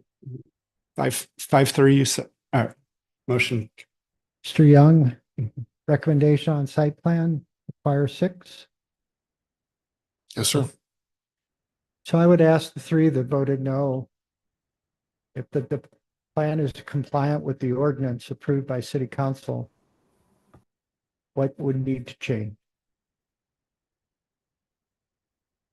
Personally, I'm not a fan of the street layout.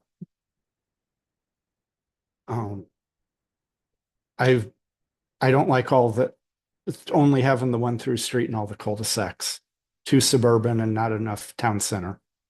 That's my issue. Thank you. Mhm. If the other 2 would mind providing their rationales, obviously we need to address it as best we can.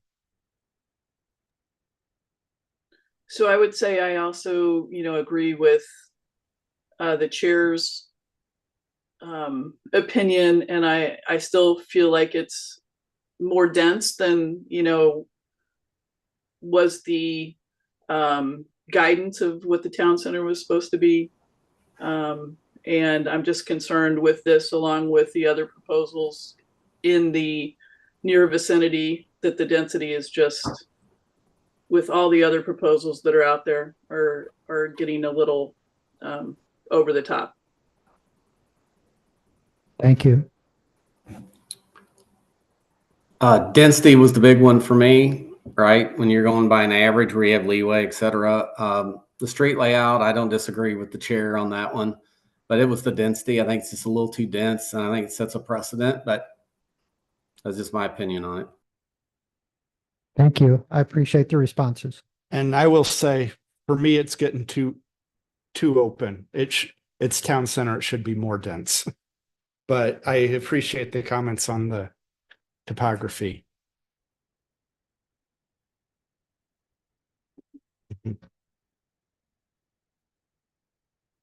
All right.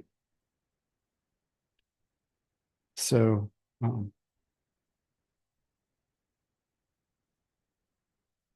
next on the agenda, let's see here. The overview of the update for the city's master plan.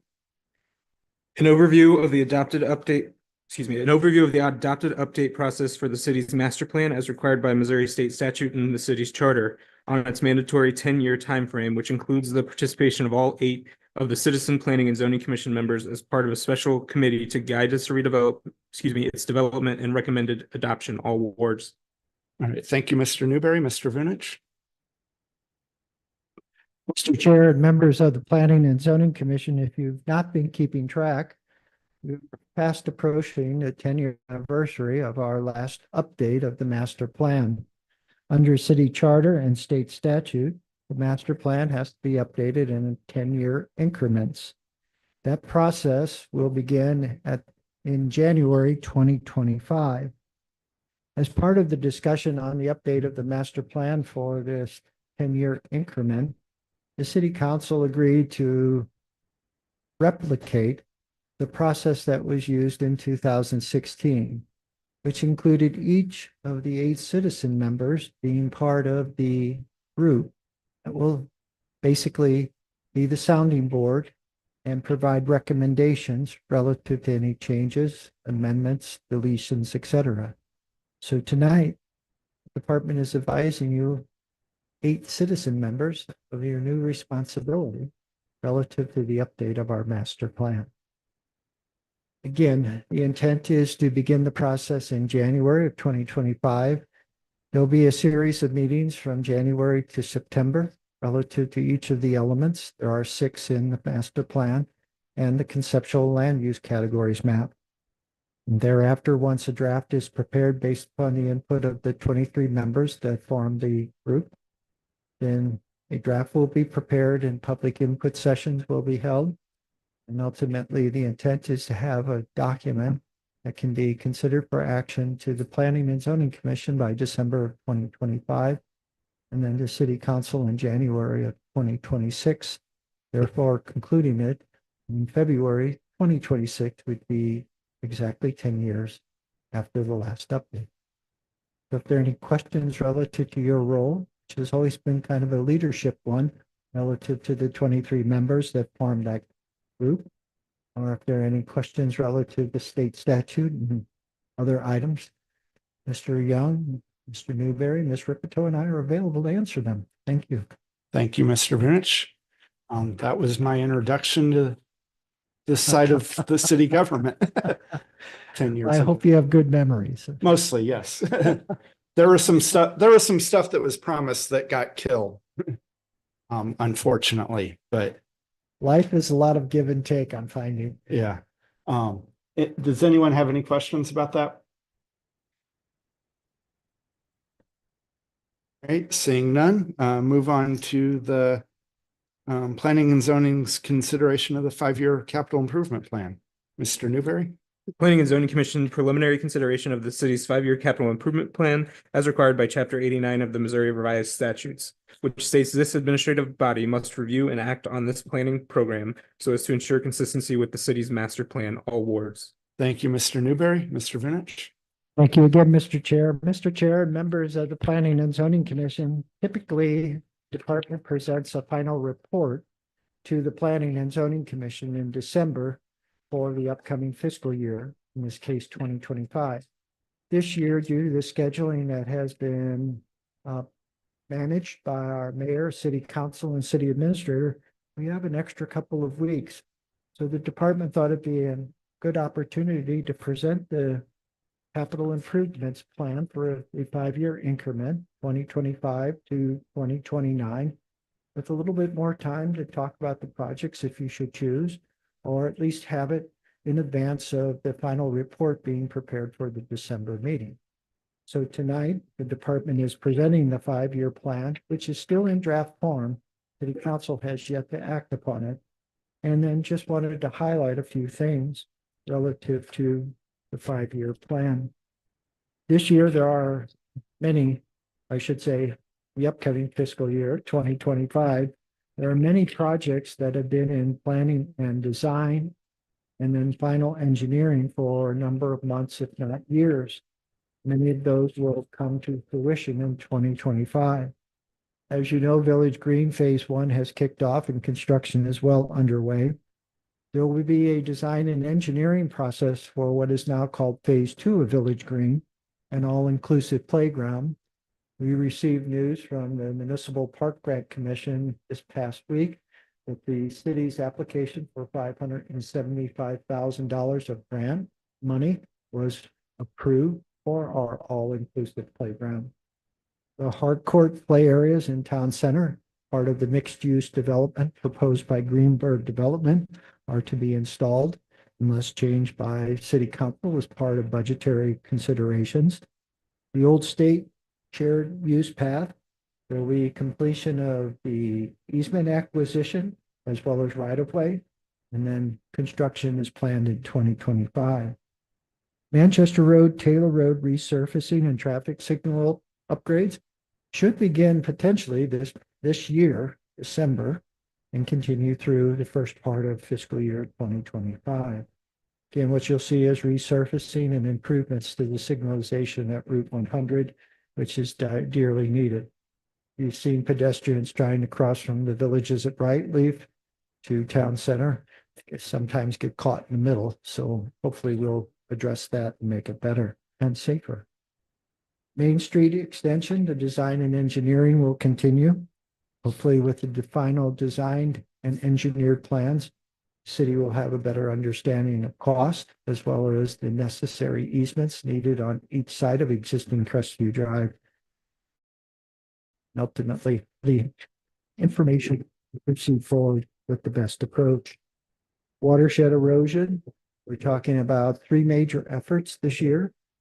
The retrofit of existing and older detention basins in several subdivisions that are located near the headwaters of Cox Creek. The first city's stormwater management master plan, and 2 projects, one in the Evergreen subdivision and the other in the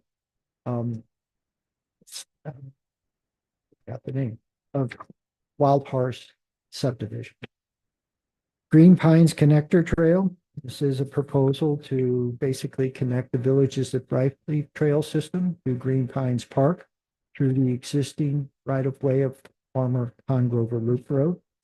That is to be in design and engineering and still anticipating construction in 2025. That is reflected in the information provided. And along with that, Route 100 safety improvements, there are 2. The J-turn constructions at Pond Road and Route 100, and then the left turn lanes at certain locations along Route 100 south of Wild Horse Creek Road. State Route BA and State Route 109 roundabout, probably the largest project of them all, be underway. Easement acquisition along with right-of-way has been completed. And so from the perspective of the city, that'll be a project that'll take much of 2025. Obviously will cause some disruptions at that location. And then finally, Ms. Ripito, Mr. Lee, our city administrator, and Mr. Young, our city attorney, have been working on phase 2 of the internet project. That's areas actually, for the most part, east of Route 109, but lack high-speed internet or fiber, or very specifically. So that's 12 major projects that are scheduled for 2025, and as you can see, price tag of about $10 million.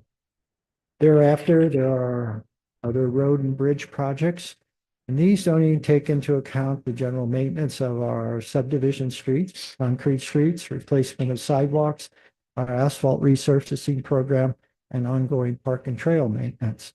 So again, a lot going on in 2025 and then thereafter the next 4 years.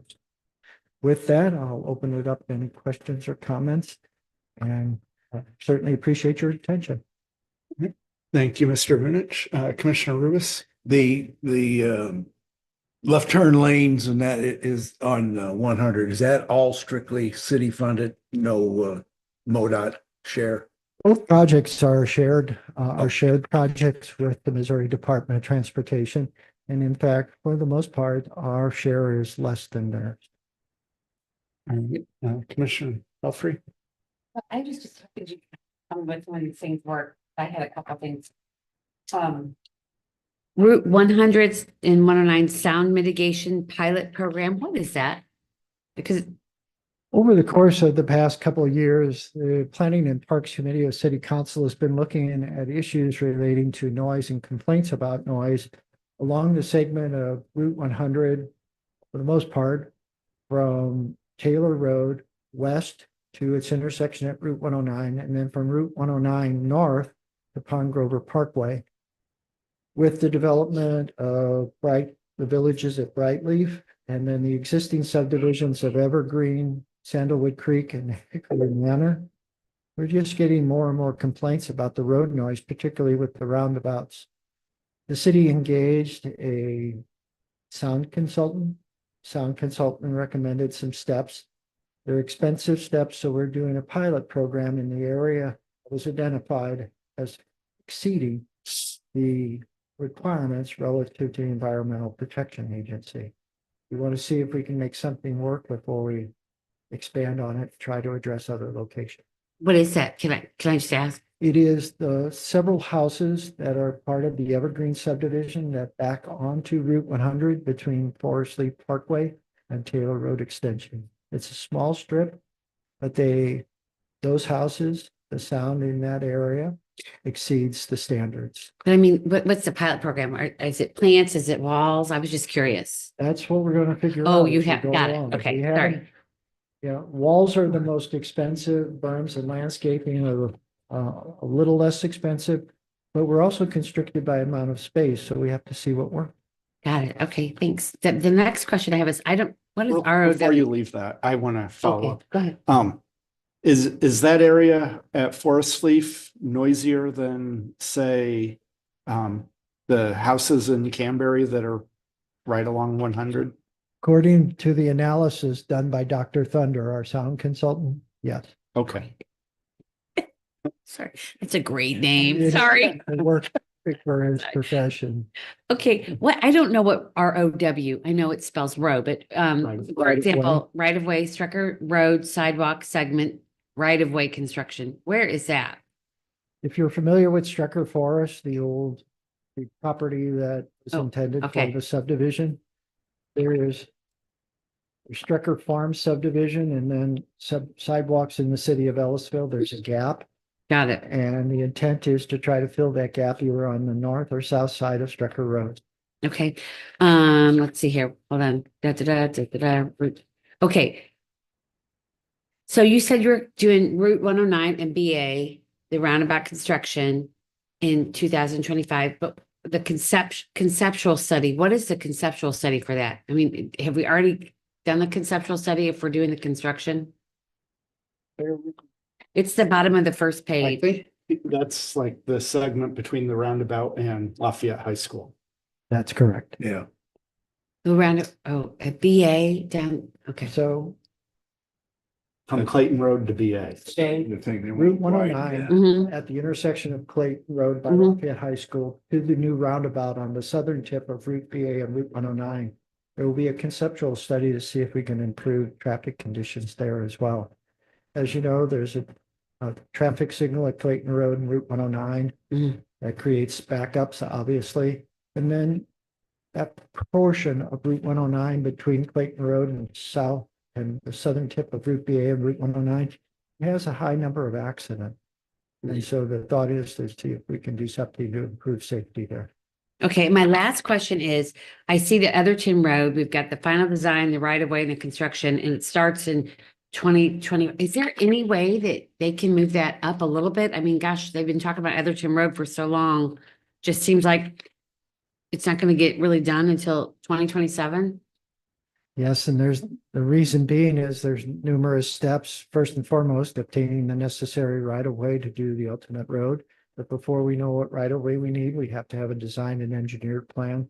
We have a preliminary strip map that was taken at open house on several years back, but it's design, engineering, acquisition, and construction. And it just takes you, there's a process and it's not a fast process. Okay, I'll certainly pass that on to city council with that. well, I mean, I was just curious, and thank you for answering my questions. My pleasure, ma'am. Yeah, to tag along that, yeah, I'm equally impatient for Etherton to get brought up to neighborhood standards and Main Street to get connected. Well, as you know, we've depended on development to make improvements to Etherton Road, and those are incremental and not complete. Obviously, the city's trying to push that project forward. And again, relative to the 5-year plan, We're talking 25, 26, and 27. It's not quick, but there is light at the end of the tunnel.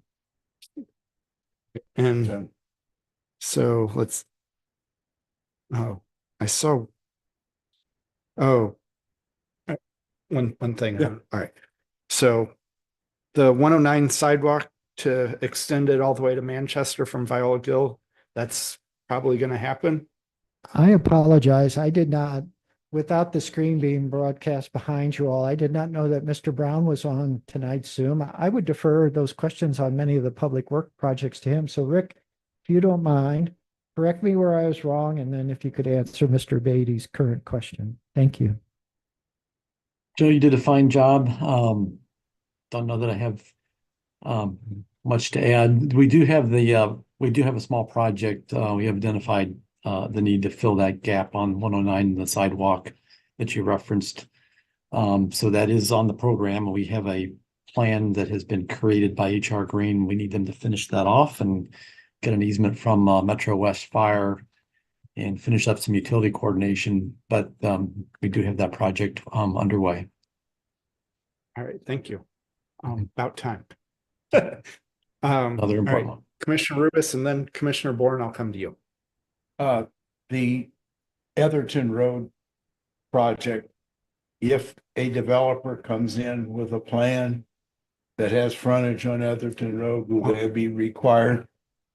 Will they be required to provide the easement for the widening of Etherton?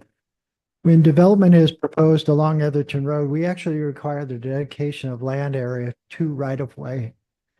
Easements are not preferred because right-of-way dedication gives us the land, and the land is for perpetual purposes. There's always a question if easements can be challenged. And so, yes, we'll get, as I mentioned, Mr. Brown and his team at the Department of Public Works had that strip map developed. We kind of use that as our guide. But as we get into more design and engineering, when a project comes forward, we'll get the necessary right-of-way to make the street we want. Just one other question on the fourth line in from the bottom in Park and Trail Development. It says DISC golf course. Where's a golf course? Wow. Well, think Frisbee. What is it? Think Frisbee golf. Frisbee golf. Disc golf. That's why it has a $20,000 price tag. Yeah, I was gonna say. Otherwise, you'd see a much, much bigger number. I was gonna say. Yeah, all you have to do is put in about 18 poles. My club I can join. All right, Commissioner Bourne. Mr. Vinich, I had a quick question about the Route 109 and BA roundabout. You mentioned there would probably be some disruption there at that intersection. I guess I have more of a safety comment for either yourself or Mr. Brown. Having lived out in this area and taken, both the connection onto 109 on the south leg or the north leg, if that south leg intersection gets affected, that north leg, with, where it comes in, right around that corner, which is a blind corner, and people are coming down the hill southbound from Wild Horse Creek Road, that is a really dangerous connection onto 109. Is there any thought by the city, if we're in charge of this construction project, to try and do something to where people will be able to get out onto 109 from the north leg of BA, maybe a little more safely than it is currently? I asked Mr. Brown to respond. Thank you. Yeah, I'm not sure I totally understood the question. Our project again is 109 at Route BA South Junction. That's where the roundabout will go. So we are not currently looking at the North Junction with our improvement project. That would be essentially out of the scope of our work. We have done some really rough work from an engineering standpoint at Etherton Road, south of BA North, but nothing at BA North Junction, frankly.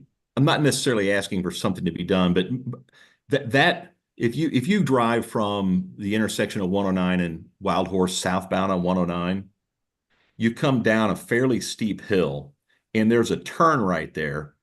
And if you are on BA trying to turn left or go northbound on 109 on that north end, it's a blind corner. And you can't see people come down that hill, and they pick up a lot of speed coming down that hill. What I was, going to recommend is there a way to put some kind of flashing sign, dangerous intersection? It's a really bad intersection, so bad that we forbid our children when they were in high school to ever turn left onto 109 there. We made them go the southern branch.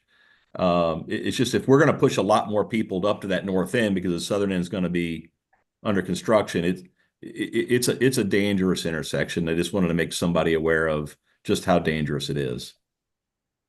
Well, I guess what I would tell you is we aren't intending to push traffic to BA North for that very reason that you stated. It's not a desirable location to add additional traffic. Yeah. We have over the years certainly commented to MoDOT on numerous occasions the concern you basically stated, and have pushed very hard with regard to the safety there and the concern with the sight distance to the north for southbound traffic. Obviously, at this point, we've been unsuccessful, but I will tell you, we have relayed that concern quite strongly to MoDOT. They do have a resurfacing project coming up next year on Route 109 in that area and on Route BA as well. So I have been and I remain optimistic that they might do some minor grading or clearing to try to improve that sight distance. So as you're wanting to make that left turn onto a 109 from BA, that it would be a little safer. Even if they just put up a flashing sign of, dangerous intersection ahead, or if they lowered the speed limit through that until they got, onto the flat surface, just something to slow people down coming down that hill. Cause boy, if you don't get out there in a hurry, they are on you in a heartbeat coming around that corner. So fair enough. Thank you very much. Yep. Long range, there is still a plan to put a roundabout there, I think, isn't there? Well, certainly intersection improvements are something that have been pushed for some time. And yes, there was at one point a plan drawn up to put a roundabout at that location. So it's certainly a possibility in the future. Just hasn't risen to the top of the priority list at this point in time. Gotcha. I'm guessing traffic's a little bit lighter there than at the southern end because of where the school is. Like the traffic on BA is heavier at the south end than the north end, correct? I think that's fair to say, yes.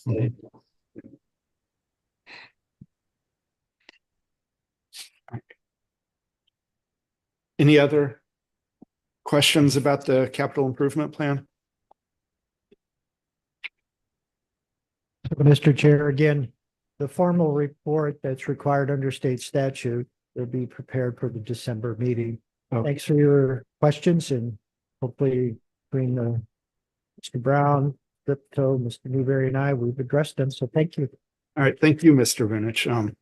I guess one last clarification: the Old State Road path, that's going all the way to like Old Fairway, right?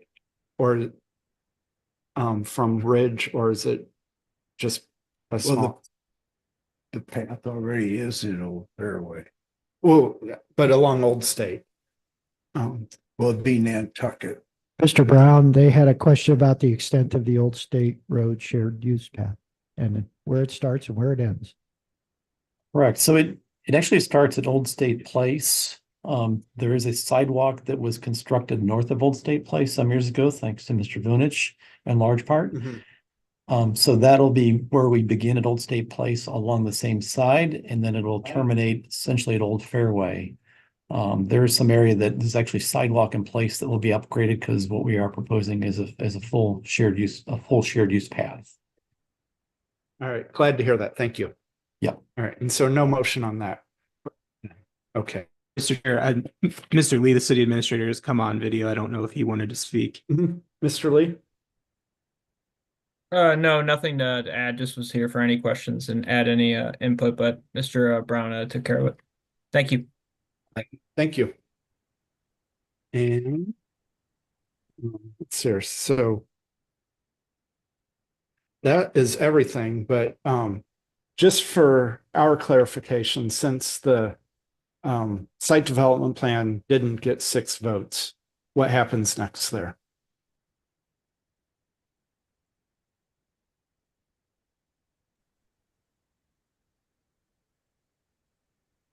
I'd have to look at the code to see if there's an appeal process or if it's appropriate to go to the Board of Adjustment at this time. Oh, I believe there may be an appeal process to the city council for the action of the Planning and Zoning Commission.